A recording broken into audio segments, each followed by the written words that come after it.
تبارك الذي نزل الفرقان على عبده ليكون للعالمين نذيرا۔ السلام علیکم ورحمۃ اللہ وبرکاتہ۔ نحمدہ ونصلی علی رسولہ الکریم، اما بعد، اعوذ باللہ من الشیطان الرجیم، بسم اللہ الرحمن الرحیم۔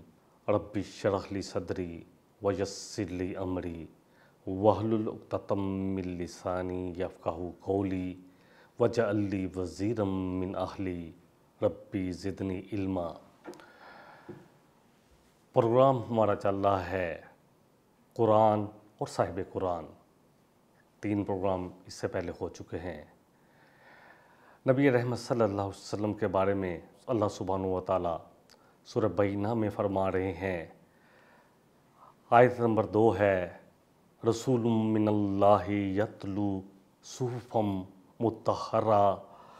اللہ فرمائے کہ رسول جو اللہ کی طرف سے مبعوث کیے گئے، بھیجے گئے، کس لیے؟ یتلو صحفم، تاکہ وہ صحیفے جو ہیں تلاوت کریں جو ان پر نازل ہو رہا ہے۔ یتلو صحفن مطہرہ، پاکیزہ صحیفے، اللہ کی طرف سے اتارے ہوا پاکیزہ کلام، یعنی یہ قرآن جو ہے وہ لوگوں کو پڑھ کر سنائیں، ان پر اس کی تلاوت کریں۔ پروگرام کے حوالے سے ایک حدیث الحمدللہ جو کوشش کرتا ہوں کہ ہر پروگرام میں بولتی جائے، تاکہ اللہ کرے کہ ہمارا یہ مزاج بنے۔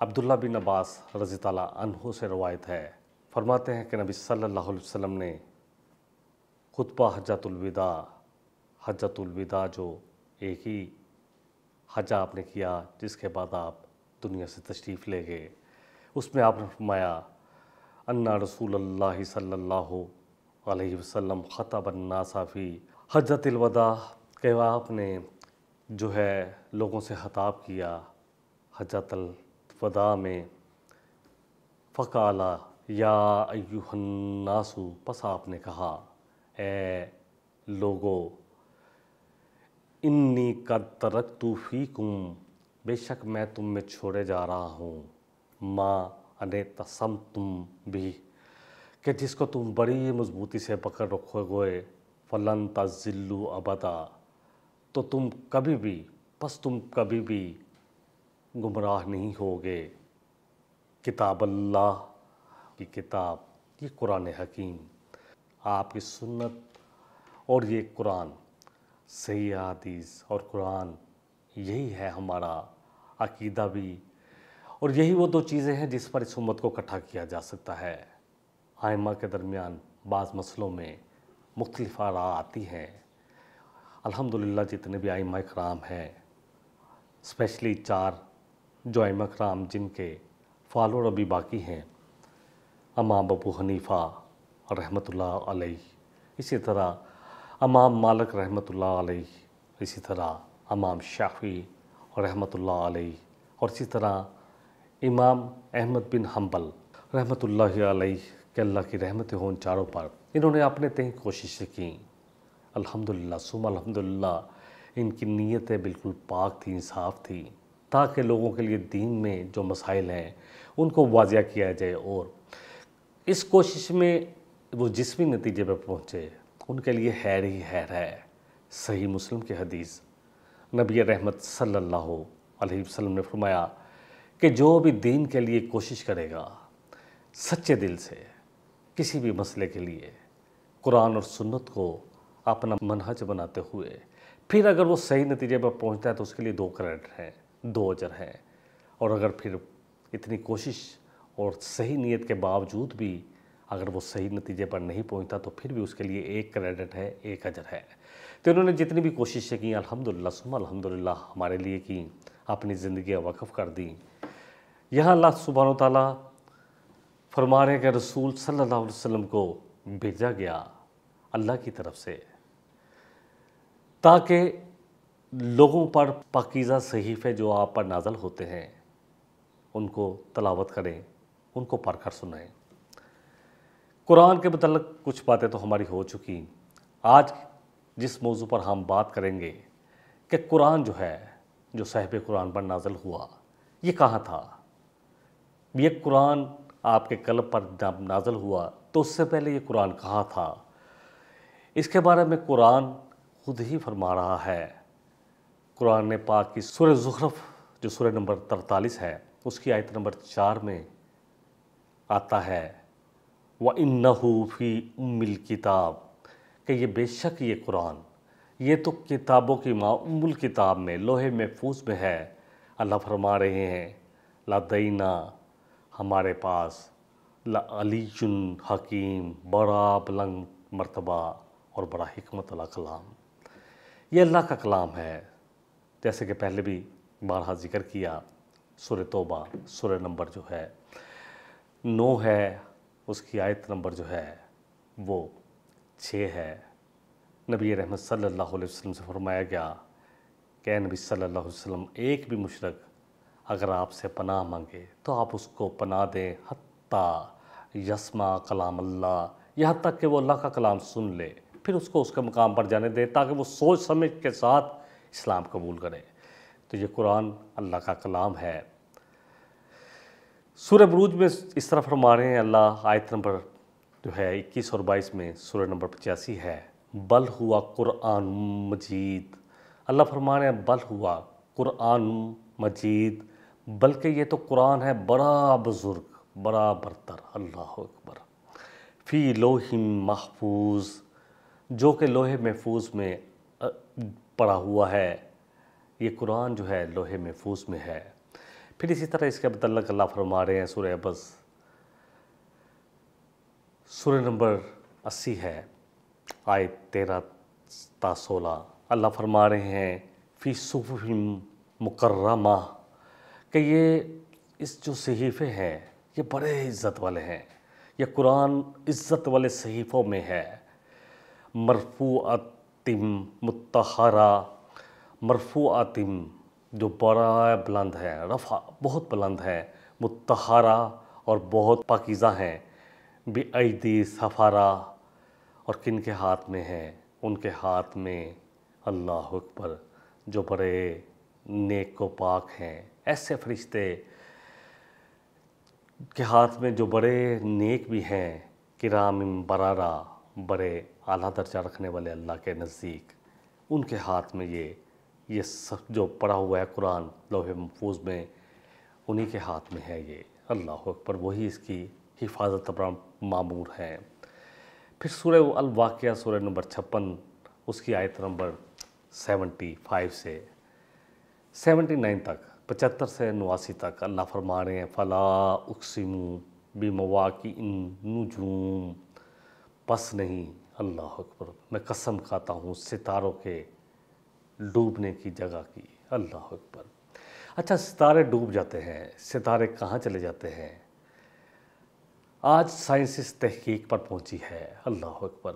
شاید اس وقت لوگوں کو یہ بات اس طرح واضح نہ ہو جو آج ہمارے لیے واضح ہوئی ہے۔ ستاروں کے گرنے کی جگہ بھی کہا گیا، اس کے مختلف ترجمے آتے ہیں، آپ جب قرآن پڑھیں گے۔ ستارے کہاں چلے جاتے ہیں؟ اللہ اکبر۔ کائنات اتنی بڑی ہے اللہ سبحانہ و تعالیٰ کی، اس میں اتنے بڑے بلیک ہول ہیں کہ پورے کے پورے سسٹم اس میں غائب ہو جاتے ہیں۔ یہ کائنات کتنی بڑی ہے، اس کا اندازہ اللہ اکبر کیا ہی نہیں جا سکتا۔ آسمان پر کتنے ستارے ہیں، اس کو گننے کے لیے اربوں سال چاہیے۔ زمین کے گرد جو روشنی ہے، جو نوری روشنی، جسے سپیڈ آف لائٹ کہا جاتا ہے، روشنی کی جو رفتار ہے اس سے ماپا جائے تو زمین کے گرد 1 سیکنڈ میں 7 چکر لگا لیتی ہے۔ اگر سپیڈ آف لائٹ سے سفر کیا جائے تو 7 چکر مکمل ہوتے ہیں، اللہ اکبر۔ اور 1 منٹ میں کتنے چکر ہوں گے؟ اور پھر آپ، اور زمین جو ہے جس کے جو سپیڈ آف لائٹ ہے وہ 1,86,000 مائلز پر سیکنڈ ہے، کیلکولیٹ کر لیں، کچھ 2,66,000 سم تھنگ یا 2,98,000 some thing kilometre per second بنے گا، اور 1 منٹ میں کتنا سفر کر لے گی یہ لائٹ، اور پھر 1 گھنٹے میں کتنا سفر کرے گی، ملٹیپلائی بائی 60 کریں گے، 1 منٹ میں ہی کیلکولیٹر ختم ہونے شروع ہو جائیں گے، پھر گھنٹے میں آگے تو بالکل ختم ہو جائیں گے، اور پھر اس کو 24 پہ کریں تو 1 نوری سال دن بنتا ہے، اور پھر اس کو 365 سے ملٹیپلائی کریں، ضرب دیں تو 1 نوری سال بنتا ہے۔ اور سائنس کہتی ہے، وہ بھی ان کا اندازہ ہے، جو اندازہ ہی ہے جو انہوں نے بڑے کوشش کی ہے کہ تول ناپ کے کیا جائے، تو کہتے ہیں کہ اس کائنات کے گرد اگر سپیڈ آف لائٹ سے سفر کیا جائے تو 1 چکر مکمل کرنے کے لیے 3 ارب سال چاہیے۔ یہ سائنس والوں کا اندازہ ہے، یہ ہے میرا اللہ۔ کتنے بڑی، یہ تو نظام شمسی جس کا ہم ایک حصہ ہیں، جو سورج ہم سے لاکھوں گنا بڑا ہے، جو کتنا دور ہے، اور یہ تو ایک چھوٹا سا سسٹم ہے، کتنے اور نظام پھیلے ہوئے، کتنی گلیکسیز، کتنے کولیسٹرولز، اور اللہ یہاں یہی قسم کھا رہے ہیں، فلا پس ہرگز نہیں، اقسمو میں قسم کھاتا ہوں، بمواقع نجوم ستاروں کے ڈوبنے کی جگہ کی، بلیک ہول جس میں پورے کولیسٹرول ڈوب جاتے ہیں۔ ستارہ تو ایک ہے، اور زمین آسمان پر ایسے بھی ستارے ہیں جو ہماری زمین سے بھی ہزاروں گنا بڑے ہیں۔ اللہ اکبر۔ میری اور آپ کی کیا اوقات ہے، دیکھ لیں، جو ہم اپنے آپ کو سمجھتے ہیں کہ ہم شاید زمین پر اس طرح چلتے ہیں کہ جیسے اس کو پھاڑ دیں گے، کسی کے پاس بڑا عہدہ ہو، زیادہ مال ہو تو اپنے آپ کو سمجھتا ہے کہ جیسے وہ پتہ نہیں کیا چیز ہے، اوقات کیا ہے، کس چیز سے پیدا ہونے والے ہیں ہم۔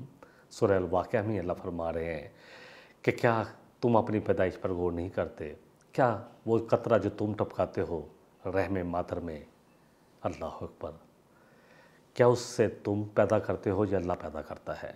بہرحال اللہ فرما رہے ہیں وَإِنَّهُ لَقَسَمٌ، کہ بے شک، وَإِنَّهُ لَقَسَمٌ، کہ بے شک یہ قسم، یقیناً یہ قسم 2 دفعہ آیا ہے، انّا بھی جو ہے وہ بھی تاکید کے لیے آتا ہے، اور لام کا صیغہ بھی تاکید کے، کہ یقیناً یہ قسم، لو تعلمون عظیم، اگر تم علم ہو، ہاں اگر تم علم رکھتے ہو تو بہت بڑی قسم ہے، بڑی عظیم۔ انّہ لقرآن کریم، بے شک یہ قرآن تو بہت عزت والا ہے، اللہ اکبر، بہت کرم والا، بہت فضل ہے اللہ کا۔ فی کتاب مکنون، یہ ایک ایسی کتاب میں پڑا ہوا ہے، ایسی جگہ جو چھپی ہوئی ہے۔ مکنون کا جو روٹ ورڈ ہے وہ کاف نون نون، کان بھی اسی سے ہے، کان بھی جو ہم، کیونکہ اندر اس کا جو آلہ ہے جسے ہم سنتے ہیں وہ چھپا ہوا ہے۔ اس طرح بہت سی کانیں جو ہوتی ہیں، جو سونے کی کان ہے یا کوئلے کی کان، وہ بھی چھپی ہوتی ہے زمین کے اندر، وہیں سے یہ ورڈ، وہیں سے یہ لفظ آیا ہے۔ اللہ فرما رہے ہیں لا یمسہ الا المطہرون، اور نہیں چھو سکتے اس کو وہاں پر مگر وہی فرشتے جو بڑے ہی پاکیزہ ہیں۔ یہ اللہ کا پاکیزہ کلام، یہ اللہ کے پاکیزہ صحیفے، جو اللہ کے رسول جو خود بھی بڑے پاکیزہ ہیں، وہ میرے اور آپ پر پڑھ کر سناتے ہیں۔ پہلے ان پر سنایا گیا، اور پھر یہ قرآن میرے اور آپ تک پہنچا، تو یہ صحیفے ہم سب تک پہنچ رہے ہیں۔ یہ قرآن جو کہ لوح محفوظ میں، کتاب مکنون میں محفوظ تھا، جو بڑے ہی پاکیزہ صحیفوں میں پڑا ہوا تھا، بڑے ہی نیک فرشتوں کے ہاتھ میں، جس کو چھو ہی نہیں سکتے مگر وہی فرشتے جو بڑے ہی پاکیزہ ہیں۔ مطلب فرشتوں میں بھی جو درجہ بندی کی جائے تو جو پاکیزہ ترین جو ہیں، اللہ اکبر، یہ آسمان زمین پر کیسے آیا؟ اسی طرح در منصور میں علامہ جلال الدین سیوطی، اور جامع البیان میں امام طبری رحمۃ اللہ علیہ، اللہ کی رحمت ہو ان دونوں علیہما، ان دونوں پر ابن عباس کا ایک قول نقل فرماتے ہیں۔ یہ دونوں صحاب، علامہ جلال الدین سیوطی اپنے جامع البیان میں اور اپنے در منصور میں، اور امام طبری جامع البیان میں، ابن عباس، عبداللہ بن عباس کا قول نقل فرماتے ہیں کہ یہ آسمان 2 مراحل میں، پہلے مرحلے میں یہ پورے کا پورا قرآن آسمان دنیا پر لا کر رکھ دیا گیا۔ پھر جیسے جیسے نبی صلی اللہ علیہ وسلم کا مشن چلتا رہا، مکی دور میں جو قرآن نازل ہوا وہ قرآن جو آپ کے ہجرت سے پہلے نازل ہوا وہ سب مکی کہلاتا ہے، چاہے وہ طائف میں نازل ہو چاہے شہر سے باہر ہو، وہ سب مکی ہے، اور جو ہجرت کے بعد نازل ہوا وہ مدنی ہے، چاہے وہ مکہ میں ہی کیوں نہ نازل ہوا ہو۔ بس یہ دو تقسیم ہمیں یاد رکھنی ہے قرآن کے بارے میں، کیونکہ ہم قرآن اور صاحب قرآن کے بارے میں پڑھنا چاہتے ہیں۔ انشاءاللہ اس میں ہم دونوں ہی کے بارے میں انفارمیشن دیتے رہیں گے۔ تو بہرحال دو مراحل میں یہ نازل ہوا۔ ابن عباس رضی اللہ عنہ کا قول ہے، جو حبر الامہ ہیں، جن کے بارے میں نبی صلی اللہ علیہ وسلم نے دعا کی تھی کہ اللہ ان کو دین کا فہم دے دے، قرآن کا فہم دے دے، اور بہت سارے ان کے شاگرد ہیں، انشاءاللہ جیسے جیسے آگے چلیں گے ذکر کرتے رہیں گے۔ تو یہ مرحلہ جو ہے جس کے بارے میں اللہ فرما رہے ہیں شہر رمضان الذی انزل فیہ القرآن، کہ رمضان کا مہینہ وہ ہے جس میں ہم نے قرآن کو نازل کیا۔ اب رمضان کے کون سے دن نازل ہوا، کون سی رات کو نازل ہوا؟ تو یہ رات کو نازل ہوا۔ اللہ فرما رہے ہیں سورہ القدر میں انا انزلناہ فی لیلۃ القدر، کہ بے شک اس قرآن کو ہم نے نازل کیا بڑی قدر والی رات میں۔ وما ادراک ما لیلۃ القدر، اور تمہیں کیا معلوم ہو یہ لیلۃ القدر کیا ہے؟ یہ رات 1000 مہینوں سے بہتر ہے۔ اس میں فرشتے اور ملائکہ اترتے ہیں اللہ کے حکم سے، جو بھی احکامات ان کو دیے جاتے ہیں ان کو نافذ کرنے کے لیے۔ اور پھر اس کا ذکر اللہ سورہ دخان میں بھی کر رہے ہیں۔ اللہ فرما رہے ہیں انا انزلناہ فی لیلۃ مبارکہ، کہ ہم نے اس قرآن کو مبارک رات میں، برکت والی رات، جس کی برکت بڑھتی جائے، ہیڈ کثیر بڑھتی جائے، قدر والی رات جس میں فیصلے کیے جاتے ہیں، اس رات میں نازل کیا۔ وہ رات جس میں یہ قرآن نازل ہوا وہ قدر والی رات ہوگی، برکت والی رات ہوگی، 1000 مہینوں سے سبقت لے کے جانے والی رات ہو گئی۔ وہ شہر جس پر یہ قرآن نازل ہوا، مکہ، پوری دنیا میں اللہ کے نزدیک سب سے حرمت والا شہر بن گیا۔ وہ نبی، وہ رسول صلی اللہ علیہ وسلم جن پر یہ قرآن نازل ہوا، اللہ اکبر، آپ تمام رسول اور انبیاء کے امام، اللہ کی مخلوق میں سب سے بہتر انسان، کامل انسان، سب سے بہتر آپ ہیں، نبیوں کے سردار، اماموں کے سردار، رسولوں کے سردار، اللہ اکبر، آپ ہیں سب کے سردار۔ تو یہ قرآن جو ہے یہ تو چمکا دینے والا ہے۔ آج بھی اگر میں اور آپ اس کو پکڑ لیں گے یہ تو ہمیں بھی چمکا دے گا، یقین کریں۔ یہ نور ہے، جب یہ نور اتر جائے جس دل میں تو اس دل کو روشن کر دیتا ہے، اور جس شخص پہ کے اندر یہ نور آ جائے، اومن کان میتن، اللہ فرما رہے سورہ الانعام میں، کہ وہ شخص جو بلا مردہ تھا، پھر اللہ نے اس کو اس نور دے دیا قرآن کے ساتھ، اور لوگوں کے درمیان اس نور کے ساتھ چلتا ہے کہ اس کے برابر ہو سکتا ہے جو ابھی تک دنیا میں اندھیرے میں ہی ڈوبا ہوا ہے، طاغوت میں پھنسا ہوا ہے۔ بہرحال تھوڑی سی اور انفارمیشن، مکی قرآن جو ہے وہ جب اس کا نزول ہوا یہ 40 عام الفیل، یعنی عام الفیل وہ سال ہے جس سے انہوں نے اپنا کیا، تو یہ اس سال سے یہ نازل ہوا۔ نبی صلی اللہ علیہ وسلم کی پیدائش بھی اسی سال ہے۔ جب آپ 40 سال کے ہوئے تو اللہ سبحانہ وتعالیٰ نے آپ پر وحی نازل فرمائی، اللہ اکبر، انشاءاللہ۔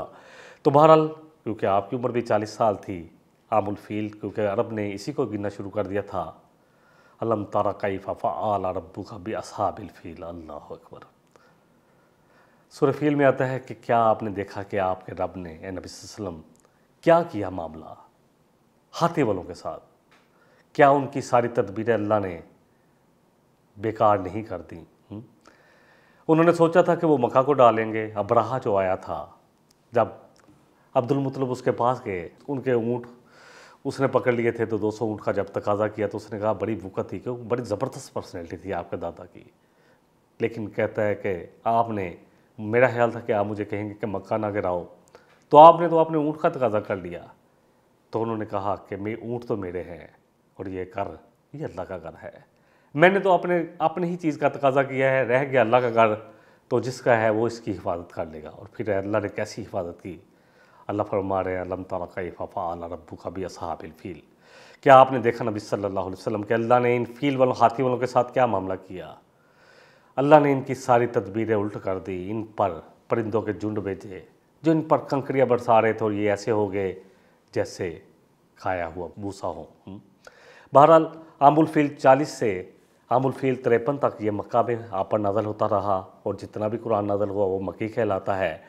مدنی قرآن 1 ہجری، کیونکہ آپ جیسے ہی آئے مدینہ میں تو وہیں سے ہجری ایئر شروع ہو گیا، اور جو ہمارے کیلنڈر ہے آج کل ہے قمری کیلنڈر وہ ہجری حساب سے ہی چل رہے ہیں، تو وہاں پہ یہ 1 ہجری سے 10 ہجری تک، یعنی 10 سال وہاں پر اور 13 سال وہاں پر قمری حساب سے، اور شمسی سالوں کے حساب سے 610 عیسوی سے 632 عیسوی یعنی 22 سال، کیونکہ 1 سال کا فرق پڑ جاتا ہے، یہ قرآن یہ نور آپ کے دل پر اترتا رہا۔ اللہ اکبر۔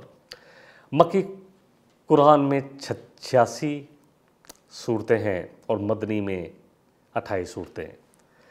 قرآن کو 30 پاروں میں تقسیم کیا گیا، یہ تقسیم کب ہوئی اس کے بارے میں کوئی واضحات ملتی نہیں ہے ہمیں دلیل کہ کب ہوئی، لیکن اس لیے کیا گیا کہ اس قرآن کو 30 دنوں میں 1 مہینے میں پورا کر دیا جائے، یہ کم از کم ہے قرآن کے لیے۔ اللہ کرے مجھے اور اللہ آپ کو بھی توفیق دے، اور یہ صرف رمضان کے لیے نہیں ہے۔ صحابہ جو ہے قرآن پڑھتے تھے، انہوں نے اس کے حزب جو حصے ہیں یا منزلیں جو بنائی ہوئی تھیں، اور منزلیں جو ہیں بڑی زبردست ترتیب ہے ان کی۔ پہلی منزل میں 3 صورتیں ہیں، سورہ البقرہ، کیونکہ کی آف قرآن جو ہے وہ تو اللہ اکبر سورہ فاتحہ ہے، تو پہلی منزل میں سورہ البقرہ، سورہ آل عمران اور سورہ نساء۔ دوسری منزل میں 5 صورتیں ہیں۔ تیسری منزل جو بنتی ہے تیسرے دن، یعنی کہ ہفتہ کا تیسرا دن ہو، اس میں 7 صورتیں، چوتھی میں 9 صورتیں، دیکھیں 2 کر کے بڑھ رہی ہیں، 5ویں میں 11 صورتیں، اور چھٹی جو منزل ہے اس میں 13 صورتیں ہوں گی، اسی طرح آگے بڑھتی رہیں گی، اور جو آخری منزل ہے اس میں 7ویں منزل، اس میں 65 صورتیں۔ رکوع جو ہے اس کے پر بہت محنت ہوئی، رکوع ہے قرآن کے وہ 558 ہیں۔ اعراب بھی اسی زمانے میں لگے قرآن پر تاکہ جو اجمی لوگ ہیں ان کے لیے پڑھنا آسان ہو جائے، زبر پیش زیر وغیرہ۔ اس میں حروف کی تعداد جو ہے وہ 3,40,740 ہے۔ بہرحال یہ کچھ انفارمیشن ہے۔ نبی صلی اللہ علیہ وسلم کے بارے میں دعا کی تھی ابراہیم علیہ السلام نے اور اسماعیل علیہ السلام نے کہ اے اللہ انہی میں سے، انہی امیوں میں سے، یعنی یہ عرب کے رہنے والے جو حجاز کے رہنے والے ہیں اور اسپیشلی مکہ کے رہنے والوں میں سے ایک نبی مبعوث فرما جو تیری آیات ان کو پڑھ کر سنائے۔ دعا دونوں باپ بیٹے نے اس وقت کی جب کعبے کی تعمیر مکمل ہوئی۔ اللہ اکبر۔ ربنا وابعث فیہم رسولا منہم، اللہ انہی میں سے ایک رسول مبعوث فرما۔ سورہ صف میں آپ کے بارے میں آتا ہے عیسیٰ علیہ السلام نے بنی اسرائیل سے کہا کہ میں تمہارے لیے اللہ کا رسول بنا کر بھیجا گیا ہوں، تصدیق کرتا ہوں جو پہلے سے مجھ سے پہلے موجود ہے، یعنی تورات کی۔ وَمُبَشِّرًا بِرَسُولٍ یَأْتِی مِن بَعْدِ اسْمُهُ احمد، اور میں بشارت دینے والا ہوں۔ وَمُبَشِّرًا بِرَسُولٍ، ایک رسول کی، اور میں بشارت دیتا ہوں ایک رسول کی، یَأْتِی مِن بَعْدِی، جو میرے بعد آئے گا، اسمہ احمد، جس کا اسم گرامی احمد ہوگا۔ اللہ اکبر، تعریف کیا ہوا محمد، اللہ اکبر، بہت تعریف کرنے والے ہیں جن کی تعریف کی جائے۔ اللہ اکبر۔ آپ کا ذکر بہت ساری دوسری کتب میں بھی ہے، انہوں نے کوشش کی تورات میں، انجیل میں کہ آپ کے ذکر کو مٹا دیا جائے۔ اللہ اکبر، لیکن پھر بھی بہت سارے انجیل جو برناباس ہے، اسی طرح جو ہے دوسری جو ہے تورات میں بھی آپ کا ذکر بہت ساری جگہ پر ملتا ہے۔ تورات میں ملتا ہے کہ موسیٰ علیہ السلام نے کہا بنی اسرائیل سے کہ اللہ فرماتا ہے، خداوند پروردگار فرماتا ہے کہ وہ تمہارے بھائیوں میں سے، یعنی بنی اسماعیل میں سے ایک رسول برپا کرے گا جس کے منہ میں وہ اپنا کلام ڈالے گا، پھر جو وہ جو بھی کہے گا وہی کہے گا جو اللہ چاہے گا۔ اللہ اکبر۔ اسی طرح عیسیٰ علیہ السلام نے کہا، یوحنا کا جو ہے چیپٹر 14 ہے اور اس کا جو ہے ورس نمبر 16 ہے، اسی طرح چیپٹر 16 ہے اس کا ورس نمبر 7 سے 14 تک آتا ہے۔ میں اس کا تشریح بیان کر رہا ہوں کہ عیسیٰ علیہ السلام نے فرمایا، لیکن میں سچ کہتا ہوں کہ میرا جانا تمہارے لیے فائدہ مند ہے، میں جاؤں گا تو وہ فارکلید آئے گا، اللہ اکبر، وہ نبیوں کا سردار آئے گا۔ ابھی میں نے تم سے بہت ساری باتیں کرنی تھیں لیکن ابھی تم اس کے متحمل نہیں ہو۔ وہ فارکلید آئے گا اور تمہیں سچائی کی راہ دکھائے گا۔ وہ جو اللہ سے سنے گا وہی کہے گا اور تمہیں آئندہ کی خبریں دے گا اور میرا جلال ظاہر کرے گا، بتائے گا کہ عیسیٰ علیہ السلام کون ہے، میرا تعارف بھی کرائے گا تم سے۔ نجاشی کے پاس جب جعفر بن طیار نے سورہ مریم کے آیات پڑھی تھے، اس نے کہا ہاں ہماری کتابوں میں یہی نشانیاں بتائی گئی ہیں رسول کریم صلی اللہ علیہ وسلم کی، اور جو عیسیٰ علیہ السلام کے بارے میں قرآن کہتا ہے اس میں تنکے برابر بھی فرق نہیں ہے۔ اس نے تنکا اٹھا کے کہا تنکے برابر بھی فرق نہیں ہے۔ انجیل ابن عباس میں باب نمبر 17 میں جیسے کہا کہ میرے بعد عیسیٰ علیہ السلام نے فرمایا میرے بعد تمام انبیاء اور مقدس ہستیوں کا یعنی تمام انبیاء اور رسولوں کا نور آئے گا، یعنی ان میں سب سے زیادہ نبوت اور رسالت پر مہر، نبوت اور رسالت کی تکمیل کرنے والا آئے گا۔ انبیاء کی کہی ہوئی باتیں جو کہ لوگ بھول چکے ہوں گے، جو کہ جن پر اندھیرے چھا گئے ہوں گے، ان پر روشنی ڈالے گا، یعنی پھر وہی باتیں تازہ کرے گا کہ تمہارے رسولوں نے تم سے کیا کہا اور تم کیا کہہ رہے ہو۔ اور قرآن میں جب ہم پڑھتے ہیں بنی اسرائیل کے بارے میں تو یہ ساری باتیں آتی ہیں۔ مشکات المصابی حدیث کا نمبر ہے 5759۔ حضرت ارباز بن ساریہ رضی اللہ عنہ روایت کرتے ہیں نبی صلی اللہ علیہ وسلم سے کہ آپ صلی اللہ علیہ وسلم نے فرمایا کہ میں ابراہیم علیہ السلام کی دعا، عیسیٰ علیہ السلام کی بشارت اور اپنی والدہ کا وہ خواب ہوں جو انہوں نے میری پیدائش کے قریب دیکھا کہ ایک نور ظاہر ہوا جس سے شام کے محلات ان کے سامنے روشن ہو گئے۔ پیدائش کے متعلق بہت ساری آراء ہے، بہت ساری ڈیٹیں ہیں۔ ربیع الاول میں آپ کی پیدائش ہوئی۔ جو زیادہ آتا ہے، جس پر مفسرین کی زیادہ آراء ہے، وہ 9 یا 12 ربیع الاول عام الفیل، جو اگر دیکھا جائے تو 22 اپریل سن 571 عیسوی میں اللہ اکبر دنیا پر رحمت بننے والے رسول صلی اللہ علیہ وسلم آ گئے، رحمت للعالمین، جو تمام جہانوں کے لیے رحمت بنا کر بھیجے گئے، وہ رسول صلی اللہ علیہ وسلم آ گئے۔ الحمدللہ اس پر قرآن اور صاحب قرآن پر ہمارا یہ سلسلہ چلتا رہے گا۔ آج جو ہم نے پڑھا آپ صلی اللہ علیہ وسلم کے جو آنے کا مقصد تھا، اسی پر ہم اپنی بات کو انشاءاللہ تعالیٰ پھر ایک دفعہ مکمل کر لیتے ہیں کہ آپ کا مقصد کیا تھا، اللہ نے آپ کو کس لیے بھیجا۔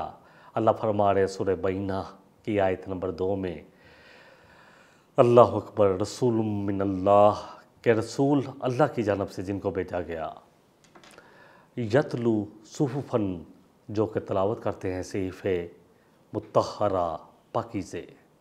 اور پھر اسی حدیث کو ایک دفعہ پھر میں بیان کر دیتا ہوں، عبداللہ بن عباس جس کے بارے میں فرماتے ہیں کہ خطبہ حجۃ الوداع میں آپ نے فرمایا یا ایھا الناس، اے لوگو، انی قد ترکت فیکم ما ان اعتصمتم بہ، کہ میں تم میں وہ چھوڑے جا رہا ہوں کہ اگر اس کو مضبوطی سے تھامے رکھو گے، پکڑ لو گے، فلن تضلوا ابدا، تو ہرگز تم گمراہ نہیں ہوگے۔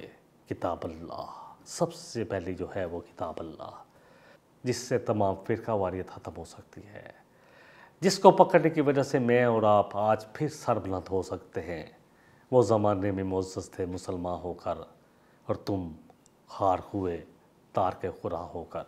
ان اللہ یرفع بہذا الکتاب کتابی اقواماً، کہ اللہ کے رسول صلی اللہ علیہ وسلم نے فرمایا، عمر فاروق رضی اللہ عنہ راوی ہیں، ان اللہ یرفع بہذا الکتاب اقواماً، کہ اس کتاب، اس قرآن کے ذریعے اللہ بہت سارے لوگوں کو، بہت ساری قوموں کو، اللہ اکبر، بہت سارے قبیلوں کو اللہ سر بلند کرے گا، اور اس کو چھوڑنے کی وجہ سے بہت سارے لوگ، بہت سارے قبیلے، بہت سارے ملک، بہت ساری قومیں ذلیل و خوار ہوں گی۔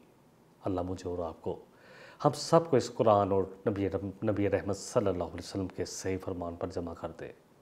وآخر دعوانا ان الحمد للہ رب العالمین سبحانک اللہم و بحمدک اشہد ان لا الہ الا انت استغفرک و اتوب الیک والسلام علیکم ورحمۃ اللہ وبرکاتہ. تبارك الذي نزل الفرقان على عبده ليكون للعالمين